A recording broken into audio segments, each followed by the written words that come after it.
A group of armed men walk up to a house in the woods, and a little while later they are pigs. They had come ashore on a strange island, hungry and frightened, the survivors of a war and a string of disasters at sea. They found a hall of polished stone in a forest clearing, and around it, strangely, wolves and lions that did not attack, that fawned on them gently like dogs. And inside, a woman was singing at a great loom, weaving the way women in these stories always seem to be weaving. She came out. She welcomed them. She fed them and gave them wine, and the moment they had drunk it, she touched them with a wand, and they were swine, real pigs, grunting, weeping, penned in a sty with the minds of men still trapped inside them. Her name is Circe, and she is one of the most famous witches in the world. The original, really the template every enchantress in every story since has been cut from. The beautiful, dangerous sorceress on the lonely island who turns men into animals. That is how you know her. That is how the movies draw her, how the paintings paint her, how the word witch half imagines itself. But here is the thing the pop culture version never mentions, and it changes everything about her. That same woman, the one who just turned a landing party into livestock, she is the single reason Odysseus ever makes it home. Not an obstacle he overcomes on the way. The person without whom there is no way. She is going to become his most important ally in the entire poem, the one who tells him how to reach the land of the dead, how to survive the Sirens, how to slip past the monsters. The witch who turns men into pigs and the guide who saves the hero are the same woman in the same chapter, and if you only know the pig half, you do not know Circe at all. So who was she really? A monster, a victim, something the story itself could not decide. The version that survives in the popular imagination is simple, and it is mostly about danger and desire. Circe is the seductive witch. She lives alone on her island, impossibly beautiful, and she lures men in, sailors, wanderers, anyone who washes up, and she uses her body and her magic together to trap them. She turns them into pigs, which everyone reads as a kind of insult about what men are really like underneath, animals ruled by appetite. She is temptation and transformation fused into one figure. Sleep with the witch and lose your humanity, literally. She is Eve with a wand, the dangerous woman on the shore who unmakes the men foolish enough to want her. And that image has been enormously powerful because Circe really is the first of her kind. When later cultures imagine the witch, the powerful woman living at the edge of the world, brewing potions, changing shapes, bending men to her will, they were, whether they knew it or not, drawing Circe. She is the root of a whole archetype. The wicked enchantress in the fairy tale, the sea witch, the sorceress in the tower, they are all her granddaughters. So the flattened version is not nothing. It is the birth of an entire idea about dangerous, magical women, but an archetype is a compression. It keeps the one striking feature beautiful, turns men to pigs, and throws away everything that does not fit. And when you go back to the actual text, to the oldest version, the parts that got thrown away turn out to be most of the character. Starting with what happens after the pigs. Go back to Hohmer, to the 10th book of the Odyssey, and keep reading past the famous part. When Odysseus learns his men have been turned to swine, he goes to confront Circe alone, and on the way the god Hermes stops him and gives him a plant, a herb called Mohle, black at the root and white at the flower, which will make him immune to her drugs. So when Circe gives Odysseus the enchanted cup and touches him with her wand, nothing happens. And the moment her magic fails, she does something worth noticing. She gives up instantly. She does not fight. She recognizes him. She had been told long before that a man immune to her potions would come, and she yields. She restores his men to human form, and more than that, she makes them younger and taller and handsomer than before. And then she takes them all in. And here is where the character everyone forgets begins.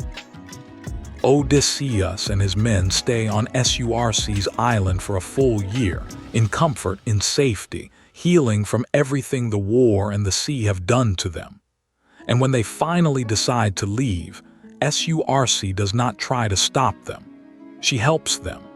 She tells Odysseus the terrible thing he does not want to hear, that before he can go home, he must sail to the land of the dead itself, to the underworld, and consult the ghost of the prophet Tiresias. No one else could have told him that. And when he comes back from the dead, she is waiting, and she sits him down and walks him through the entire rest of the journey in advance. The Sirens are coming. Here is how to survive them: wax and rope. After the Sirens, you must choose between two horrors, the whirlpool and the six-headed thing on the cliff. Take the cliff. Lose 6 men. It is better than losing everyone. Do not, under any circumstances, touch the cattle of the sun god. Every single piece of survival advice that gets Odysseus through the deadliest stretch of his voyage comes from Circe. She is not the obstacle before the monsters. She is the briefing room. Take her out of the poem and Odysseus dies at the first island, ignorant, with no idea what is coming. So the witch who turns men into pigs is also the mind that gets the hero home. And she is not some minor sea hag either.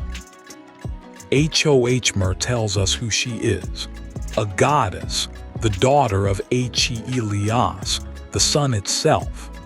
A divine woman living entirely alone on a forest island, powerful enough that a landing party of armed strangers is, to her, simply a thing that has appeared at her door, which is the detail modern readers keep circling back to. Because when you picture it from her side, a woman by herself, and a band of armed men walking up out of the trees, turning them into pigs starts to look less like villainy and more like a lock on the door. But do not make her a saint, because the Greeks and Romans did not. And the moment you try to turn Circe into a pure victim, the sources stop you. Go to the Roman poet Ovid, centuries later, who tells more of Circe's story than Hohmer does, and it is not flattering. Ovid gives us a Circe ruled by desire and jealousy, and dangerous precisely when she is refused. In one story, she falls in love with a sea god named Glaucus. But Glaucus does not want her. He is in love with someone else, a beautiful young nymph named Scylla, an innocent girl who has done nothing to Circe at all. And Circe, unable to have Glaucus, takes her revenge not on the god who rejected her but on the girl he loves.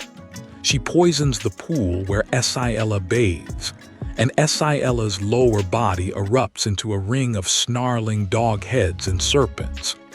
Circe turns an innocent young woman into a monster out of pure jealousy.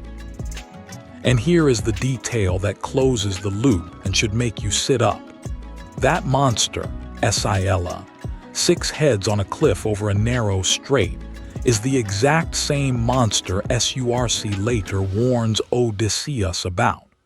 The thing that reaches down and eats 6 of his men alive as his ship rows past. Circe made that. The creature that devours Odysseus's crew is a girl that Circe mutilated over a man who did not want her. She is not only the guide who helps him survive the monsters. She is, in the fuller tradition, the one who created one of them. And it is a pattern with her.